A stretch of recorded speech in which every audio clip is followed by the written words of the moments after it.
എറണാകുളം തിരുവാലൂരിൽ 20-കാരൻ അഭിജിത്ത് ആത്മഹത്യ ചെയ്തതിൽ പോലീസിനെതിരെ ആരോപണവുമായി ബന്ധുക്കൾ. ആലുവ വെസ്റ്റ് പോലീസ് സ്റ്റേഷനിലെ ഉദ്യോഗസ്ഥർക്കെതിരെയാണ് ബന്ധുക്കളുടെ ആരോപണം.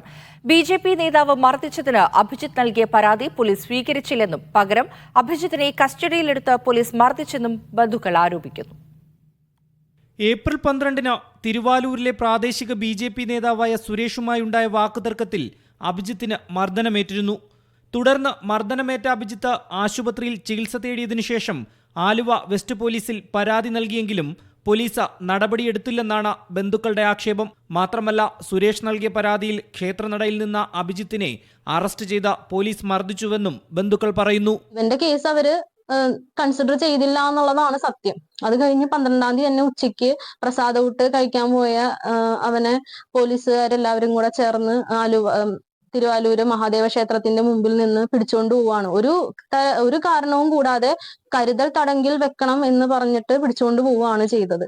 അന്നൊരു ദിവസം മുഴുവൻ പോലീസ് സ്റ്റേഷനിൽ അവനെ കൊണ്ടുപോയിരുത്തുകയും അവനെ വിട്ടുതരില്ല എന്നുള്ള രീതിയിൽ പറയുകയൊക്കെ ചെയ്തിരുന്നു. അവിടെ നിന്ന് ഒരു മഫ്തിയിൽ ഉണ്ടായിരുന്ന ഒരു പോലീസ് ഉദ്യോഗസ്ഥൻ ഇവന് നിന്റെ കാര്യത്തിൽ ഏകദേശം തീരുമാനമായി എന്നുള്ള രീതിയിൽ ഭീഷണിപ്പെടുത്തുകയാണ് ഉണ്ടായത്.